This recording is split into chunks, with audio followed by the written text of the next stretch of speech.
एवं आज जो चुनाव हमारे सामने सन्निकट है, हम आज 20 सालों से बीएसपी में पदों पर रह करके विधानसभा अध्यक्ष दो बार रह चुके हैं और बखूबी कैंपियरगंज विधानसभा के 461 बूथों पर मेरा हर गांव में संगठन तैयार है, कार्यकर्ता तैयार हैं और जो 2 नगर पंचायतें हमारी हैं। आपकी पार्टी से जो प्रभारी माने जाते हैं या प्रत्याशी माने जाते हैं जी, तो क्या इनका अवतरण हो चुका है क्षेत्र में?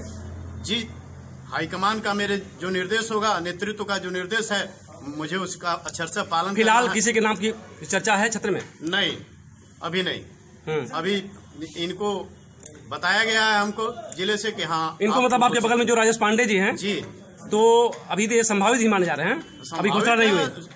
घोषणा करने का काम हमारे शीर्ष नेतृत्व करती है और हम अपने पार्टी के संगठन के बदौलत हर गांव में बने हुए हैं अपने पार्टी के लिए। हमारी हाथी तो आज चेहरा राजेश पांडे के रूप में आ जाएगा, जिसको शीर्ष नेतृत्व दे देगा वो आ जाएगा, लेकिन हमारी हाथी तो अनवरत लड़ रही है। हम हर गांव में हाथी हमारी लड़ रही है और हम लोगों से, अपने वोटरों से बताते चले हैं कि हमारी हाथी लड़ रही है और चेहरा कोई भी आएगा हम हाथी का महावत इस बार कैंपियरगंज में राजेश पांडे होंगे कि कितने % यकीन किया जाए? ये जो हमारे शीर्ष नेतृत्व हैं उन्होंने जो निर्णय दिया है अभी तक तो यही है, राजेश पांडे का नाम आया है और हम उनके साथ लग करके प्रचार का अभियान तेज करेंगे और हर हालत में इस चुनाव को अब की बार जीतेंगे। मतलब शीर्ष का नेतृत्व तो ये स्पष्ट हो गया ना कि आप जो है राजेश पांडे के लिए पूरे विधानसभा क्षेत्र में भ्रमण करके इनका जीत सुनिश्चित करने का प्रयास करेंगे। ये पहली बार नहीं है, हम बहुजन समाज पार्टी की सीट एक बार जीत चुके हैं। जब माननीय वन मंत्री ये फतेह बहादुर सिंह हुए थे, बसपा गवर्नमेंट में बीएसपी की सीट पर उनको जिताने का काम हम लोगों ने किया था और बसपा में ये जज्बा है। पीपीगंज नगर पंचायत में भी अगर किसी दल ने चेयरमैन बनाया है तो बसपा के सिंबल पर चेयरमैन बना करके हम लोग आगे निकाल चुके हैं। कैंपियरगंज से इस बार बसपा क्यों? बसपा पूरे प्रदेश में है, कैंपियरगंज तो एक कड़ी है, लेकिन बसपा की हवा पूरे प्रदेश में है और हम बहुत ही बुलंदी के साथ चुनाव लड़ रहे हैं। निश्चित रूप से अपने बहन सुश्री मायावती को 5वीं बार मुख्यमंत्री बनाएंगे। वन मंत्री माननीय फतेह बहादुर सिंह जी को चुनाव लड़ाया था और जिताया था, सरकार बनाई थी जी, उनको पार्टी से निष्कासित क्यों किया गया था? वो पार्टी से निष्कासित उनका बराबर रिपोर्टिंग रहा है। पार्टी में हम लोग जो है जब उन सरकार में थे तो वो काफी बीएसपी के कार्यकर्ताओं की उपेक्षा किए और तमाम जगहों पर चूक उनसे होती रही, जिसकी रिपोर्टिंग होती रही और बहन जी ने सही समय पर सही फैसला लिया।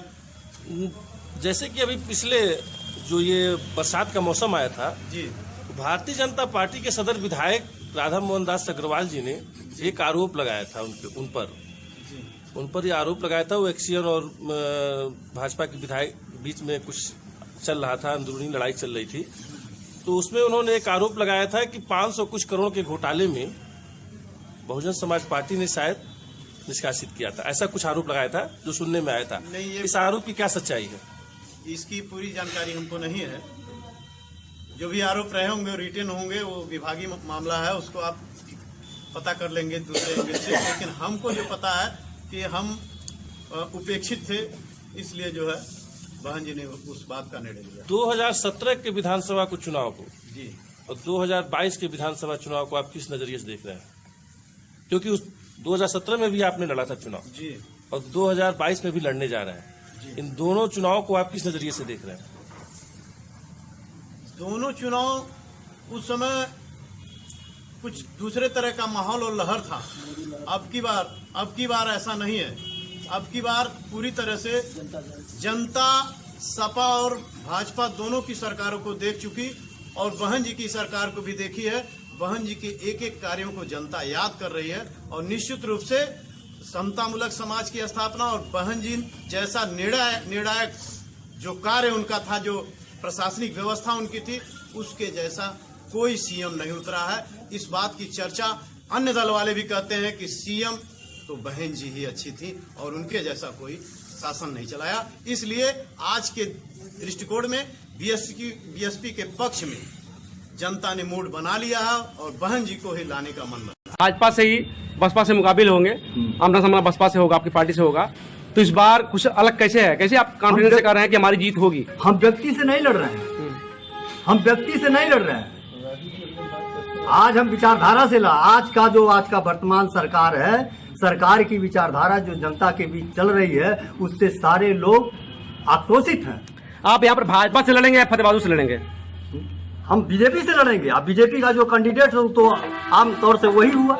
मतलब हो गया कि आपका मुद्दा भाजपा का मुद्दा, भाजपा सरकार के खिलाफ जो भी जनविरोधी या कल्याणकारी योजना जो भी होगा आपको निगेटिव पॉजिटिव, उसको लेकर के आप लड़ेंगे? हाँ, बिल्कुल लड़ेंगे। स्थानीय मुद्दा, स्थानीय मुद्दा तो सबसे पहले यही होता है कि सबसे पहले आदमी को सम्मान चाहिए।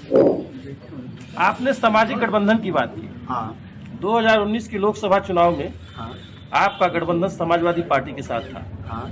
कैसा रहा अनुभव? ऐसा है, प्रकृति भी समय के हिसाब से बदलाव लाती है, तो राजनीति भी समय के हिसाब से बदलाव लाती है। जहाँ जैसा जिस समय जो स्थितियाँ परिस्थितियाँ आती हैं, उसके लिए काम करना पड़ता है। तो कहीं ऐसा तो नहीं जो कहीं कहीं चर्चा होता है क्षेत्र में और हम जगहों पे कि बहुजन समाज पार्टी अगर चुनाव जीत की जाती है, लखनऊ आती अगर लखनऊ जाती है जी, तो कहीं ऐसा न हो कि वो कमल को उठा ले, अपनी गोद में बैठा ले, क्योंकि आपने अभी कहा है हाँ, कि स्थितियां और परिस्थितियां बदलती रहती है। गठबंधन पहले भी हो चुके हैं बीजेपी से, बहुजन समाज पार्टी के हाँ, हुए हैं, आप भी देखे हैं, हम लोग भी देखा। हाँ, बिल्कुल। क्या आने वाले 2022 के चुनाव के बाद, परिणाम के बाद, क्या फिर भारतीय जनता पार्टी से गठबंधन होंगे? ऐसा है, हम गठबंधन के स्वरूप में जाएंगे नहीं, हम पूर्ण बहुमत में आएंगे। गठबंधन की कई बातें नहीं आएगी।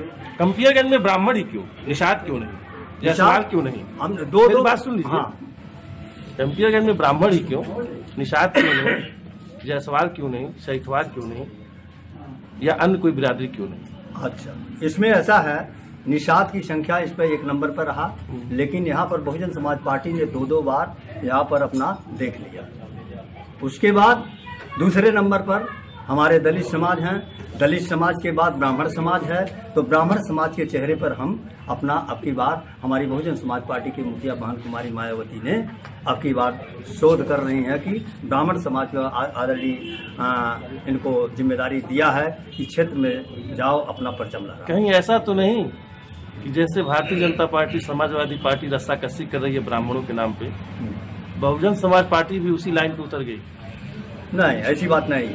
ये अतीत के तरफ मुड़ के देखेंगे तो बहुजन समाज पार्टी जब 2007 में जब हमारी सरकार रही है तो उसने करके दिखाया है। बहुजन समाज पार्टी ने ब्राह्मण समाज को उतना दिया था, हिस्सेदारी दिया था, वो ब्राह्मण समाज को विश्वास दिया है, ब्राह्मण समाज उस पर विश्वास करता है। आपको क्या लगता है कंपियरगंज विधानसभा के ब्राह्मण बहुजन समाज पार्टी पे विश्वास करेंगे? ये ब्राह्मण समाज बुद्धिजीवी समाज है, मैं इस पर 100% यकीन करता हूँ। वो समाज बोलता नहीं है, वो समाज अपने आप अपने करके जब बुद्धिजीवी है तो बोलेगा क्यों नहीं? बोलता करके है। दिखाता है। नहीं करके दिखाता है। बुद्धिजीवी समाज तो बोलता है, और ब्राह्मण एक ऐसा समाज है वो अवसर पे बोलता है, समय पे बोलता है, वो समय पे बोलता है। आपको यकीन है कि इस अब वो बार समय आ गया है, अब की बार ये समय आ गया है। आपको यकीन है कि इस बार ब्राह्मण समाज आपका साथ परिवार ही देश है, देश ही परिवार है। जो परिवार की व्यवस्था है वही देश की व्यवस्था है। तो आज परिवार में जब अपना भाई पा गया तो निश्चित तौर पर वो अपने साथ चलेगा। तो आपको उम्मीद ये है? मुझे उम्मीद है, 100% उम्मीद है।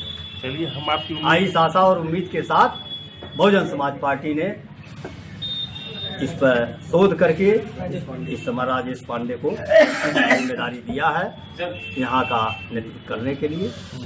मतलब राजेश पांडे ही यहाँ के बीएसपी के प्रभारी हैं और प्रत्याशी प्रभारी बनाए गए हैं। हमारी बहुजन समाज पार्टी यही निर्णय लेती है, प्रभारी बना के भेजती है, फिर बाद में अपना घोषणा करती है। चलिए, बहुत बहुत